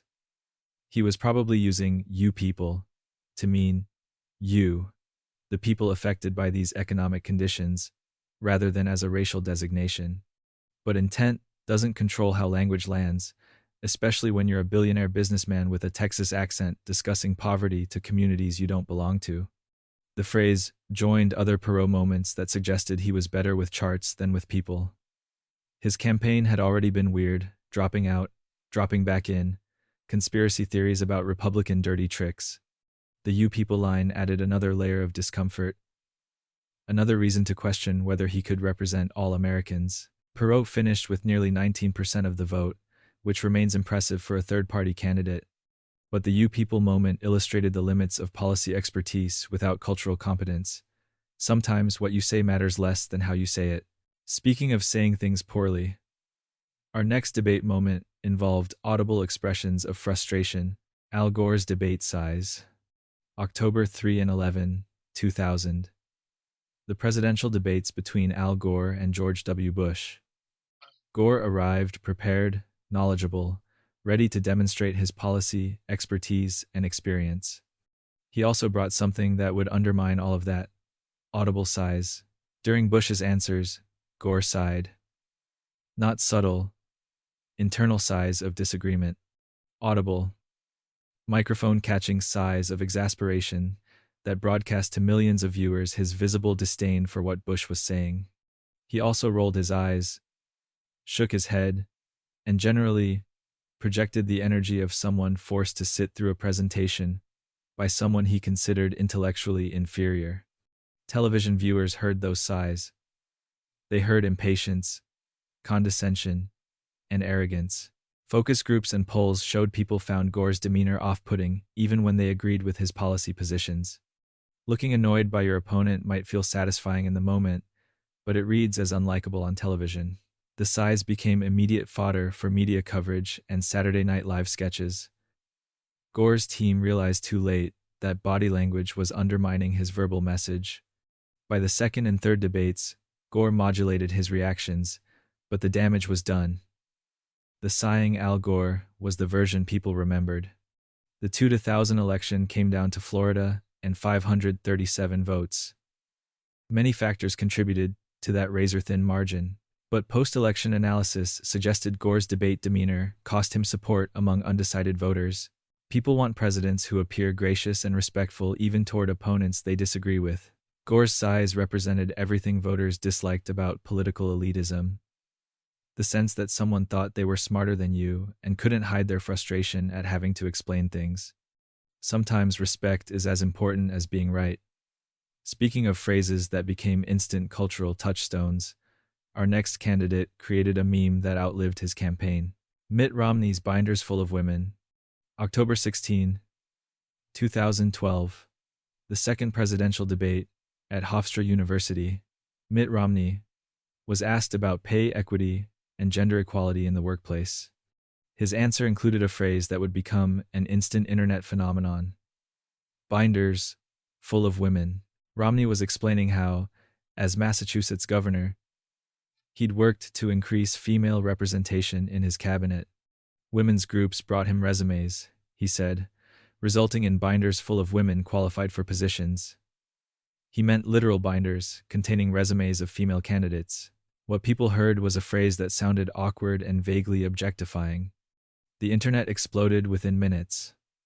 Binders full of women became a meme before the debate ended. Facebook pages appeared.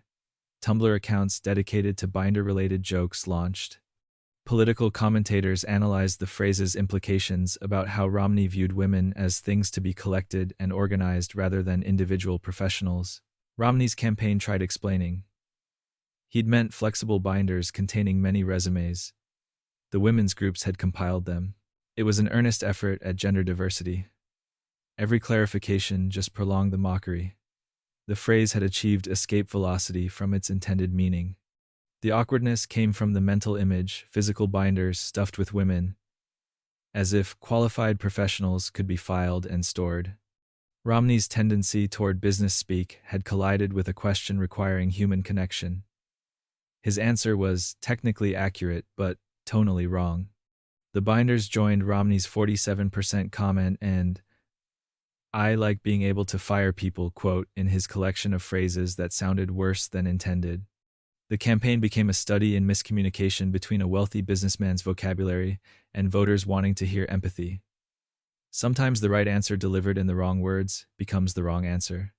Speaking of wrong words, creating right disasters, our next campaign moment tried appealing to young voters and failed spectacularly. Hillary Clinton's Pokémon Go to the polls. September 3, 2016. A campaign rally in Ohio. Hillary Clinton was attempting to connect with younger voters by referencing Pokémon Go, the mobile game phenomenon of that summer. What emerged from her mouth was, "I don't know who created Pokemon Go, but I'm trying to figure out how we get them to have Pokemon Go to the polls." The crowd gave polite applause. The internet gave something between laughter and sympathetic cringing. The phrase, "Pokemon Go to the polls," instantly became a symbol of the Clinton campaign's struggle to seem relatable and contemporary rather than calculated and focus grouped. The problem wasn't just the forced reference. It was how forced it sounded. Clinton delivered the line like someone reading it off a card, which she probably was. The pun was constructed by campaign staff trying to be clever. Young voters could recognize pandering from miles away, and this was pandering delivered with a megaphone. Pokemon Go was already past its peak popularity by September. The reference felt dated even as Clinton made it. The phrasing was awkward. "Get them to have Pokemon Go to the polls." Doesn't quite scan grammatically. The whole moment felt like someone's cool aunt trying to use slang she didn't understand. The phrase joined Clinton's broader likability challenges. She was experienced, qualified, and knowledgeable, but struggled with the appearance of authenticity. Moments like Pokemon Go to the polls reinforced perceptions that she was performing relatability rather than being relatable. Young voters want candidates who understand them, not candidates trying to prove they understand through awkward game references. Sometimes, the effort to connect creates more distance than saying nothing at all. Speaking of things that should have stayed unsaid, our next moment involves a Senate response speech and unfortunate hydration timing. Marco Rubio's water bottle lunge, February 12, 2013. Marco Rubio was delivering the Republican response to President Obama's State of the Union address. The speech was being broadcast live from a room that was apparently very warm. Or possibly Rubio was nervous, because he became visibly parched mid-speech. You could see him struggling. His mouth was dry. His lips were sticking. He needed water, but the water bottle wasn't on camera. It was positioned off to the side, meaning if Rubio wanted water, he'd have to lean awkwardly out of frame to get it while still facing the camera. He did exactly that. Mid-sentence, Rubio lunged to the side, grabbed a small Poland Spring water bottle, took a quick sip, and returned to his speech. The whole maneuver took maybe 3 seconds. Those 3 seconds were infinitely gifable. The lunge was awkward in every dimension. The darting eyes as he located the bottle, the sudden sideways lean, the quick, almost guilty sip as if he'd been caught doing something wrong. The attempt to maintain eye contact with the camera while his body moved off-screen. Every element combined into perfect visual comedy. The speech content became irrelevant. Everyone talked about the water bottle. Late-night hosts replayed the lunge. Social media turned it into memes. Rubio water break became a cultural moment. Rubio handled it well, later appearing with water bottles as props, but the damage to that particular speech was complete. The moment illustrated how television amplifies small awkwardness.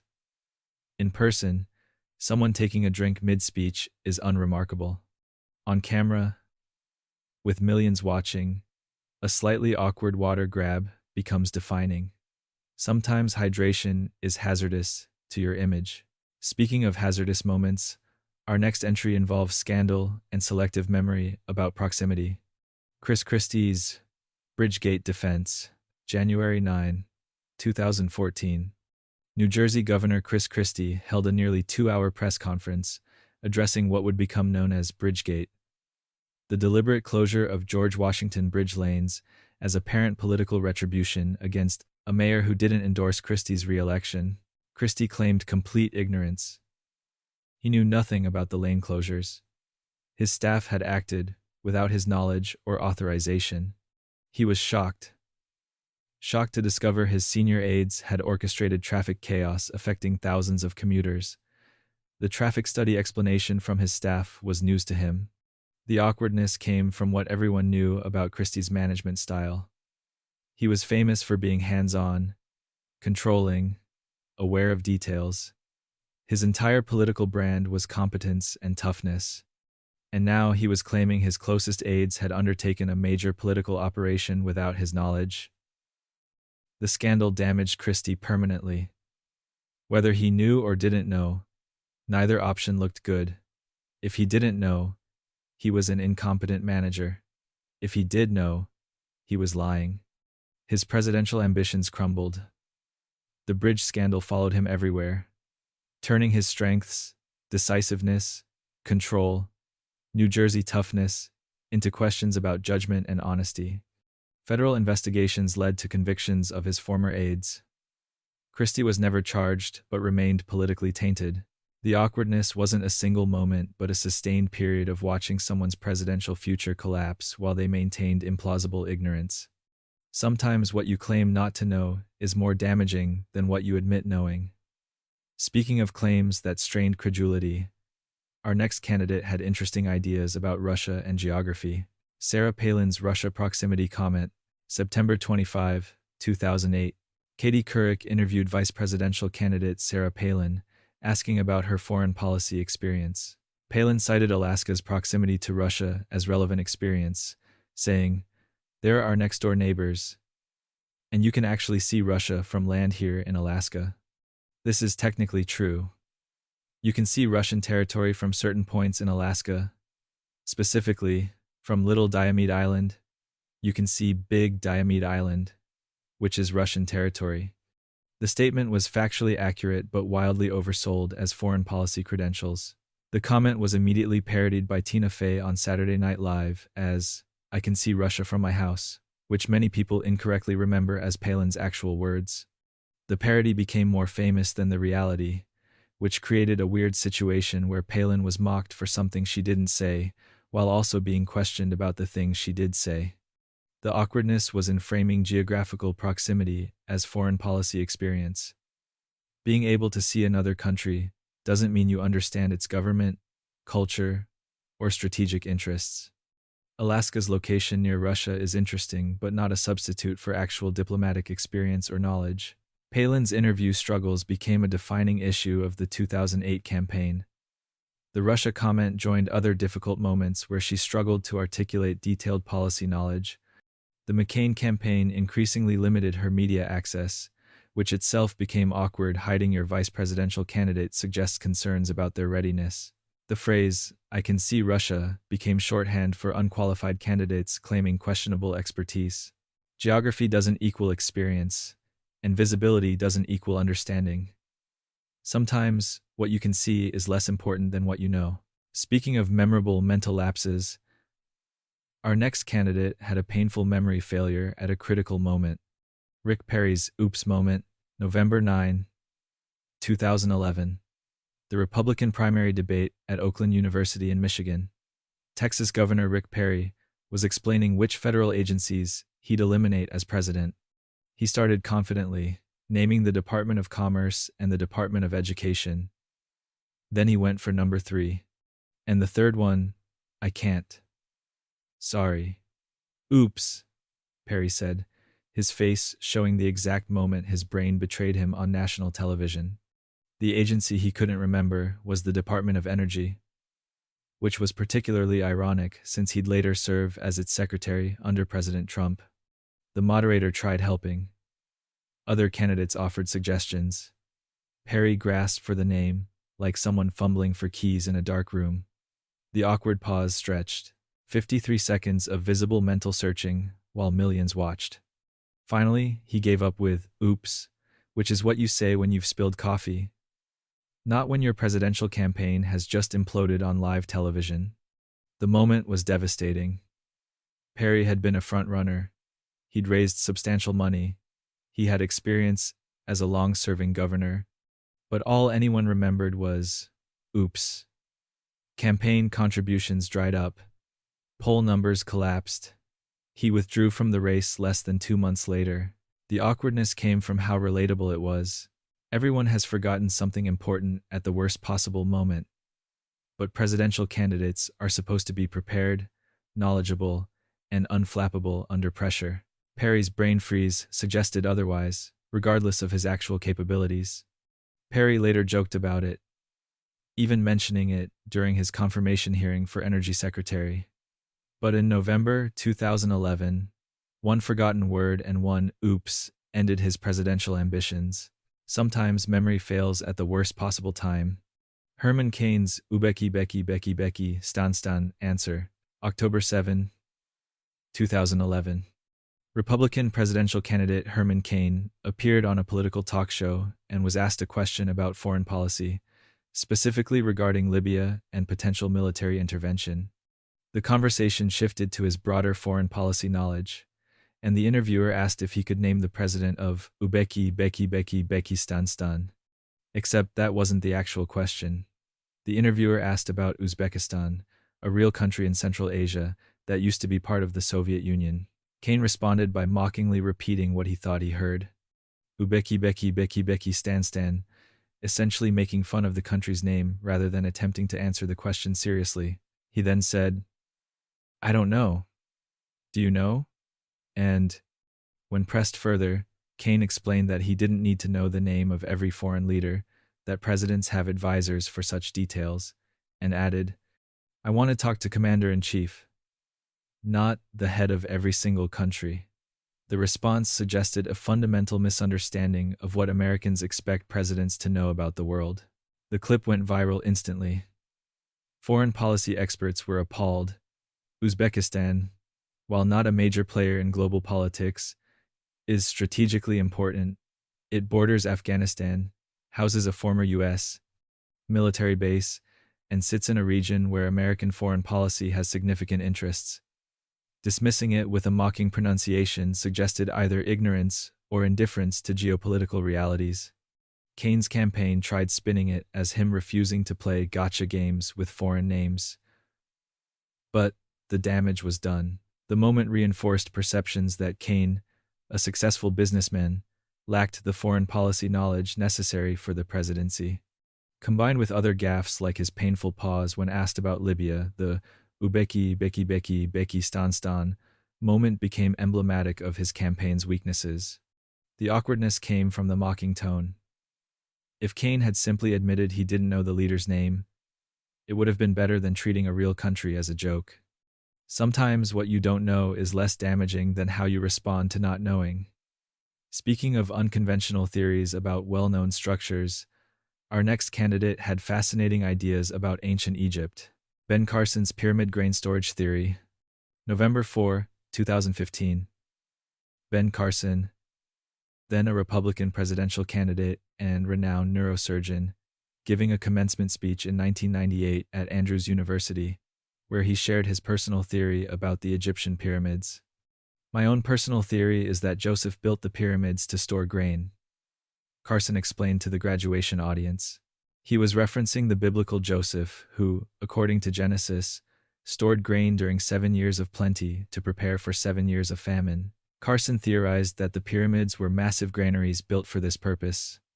The problem, of course, is that we know exactly why the pyramids were built. Archaeologists, Egyptologists, and historians have thoroughly documented pyramid construction and purpose. They were not, by any stretch of archaeological evidence, grain silos. When reporters asked Carson about the theory during his campaign, he stood by it. The pyramids were made in a way that they had hermetically sealed compartments. You wouldn't need hermetically sealed compartments for a sepulcher. You would need that if you were trying to preserve grain for a long period of time. This explanation ignored that the compartments he referenced were burial chambers designed to protect pharaohs in the afterlife, not wheat. The awkwardness multiplied because Carson was a brilliant neurosurgeon, someone capable of extraordinary scientific thinking and precision in his medical field, expressing views about ancient history that contradicted all archaeological evidence. It raised questions about how someone could be rigorously scientific in one domain while rejecting established science in another. Egyptologists were bemused. One noted that pyramids would be the worst place to store grain, given their shape and internal structure. Another pointed out that we have actual evidence of ancient Egyptian granaries, and they looked nothing like pyramids. The pyramid theory became another entry in Carson's collection of unconventional beliefs, suggesting a tendency toward personal theories over established expertise. Speaking of biblical references in unusual contexts, our next candidate discovered that some audiences know scripture better than you might expect. Donald Trump's 2 Corinthians Bible reference. January 18, 2016. Liberty University in Lynchburg, Virginia. Donald Trump was speaking at the Christian University's weekly convocation, attempting to connect with evangelical voters who formed a crucial part of the Republican primary electorate. He decided to quote from the Bible, 2 Corinthians 3:17. "That's the whole ballgame," Trump announced confidently. "Where the Spirit of the Lord is, there is liberty." The quote was accurate. The reference was wrong. Christians familiar with the Bible, which is essentially everyone at Liberty University, don't say 2 Corinthians, they say 2 Corinthians. The distinction might seem minor, but it's like saying Chapter 2 of The Great Gatsby instead of The Great Gatsby, Chapter 2. It immediately signals unfamiliarity with the text. For evangelical Christians who read and reference the Bible regularly, saying 2 Corinthians is an instant tell that someone isn't fluent in biblical citation. The audience gave polite applause, but the clip spread quickly. Religious leaders and Trump's primary opponents noted the gaffe as evidence he wasn't genuinely religious, that his outreach to evangelicals was performative rather than authentic. Trump's campaign explained that he'd been given a note suggesting the verse, and he'd read it as written 2 Corinthians, instead of understanding it meant 2 Corinthians. The moment was awkward because Trump was trying to demonstrate religious knowledge at a religious institution and instead revealed his unfamiliarity with basic Christian conventions. It joined other moments where Trump's attempts at relating to specific constituencies revealed the gap between performance and genuine connection. What made it particularly uncomfortable was the confidence of the delivery. Trump didn't hesitate or suggest uncertainty. He announced 2 Corinthians as if it were the completely correct way to reference the biblical book, which made the error more glaring. The evangelical audience he was courting knew immediately that this wasn't someone who regularly read or discussed scripture. Surprisingly, the gaffe didn't significantly harm Trump's support among evangelical voters, who would ultimately back him strongly in the general election.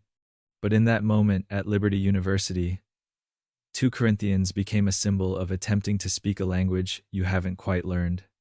And with that, we've reached the end of our journey through presidential awkwardness, from vomiting on prime ministers to mangling Bible verses, proving that mortification is truly bipartisan.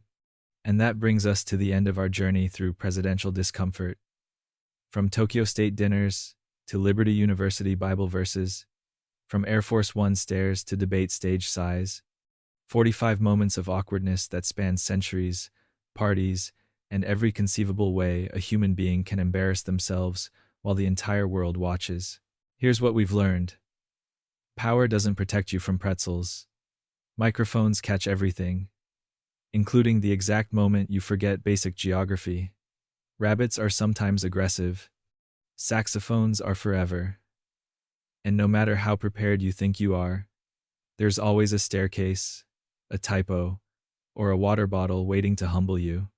From sighs to sips, from screams to stumbles, these awkward echoes remind us that elections are human, messy, and profoundly memorable for reasons candidates never intend.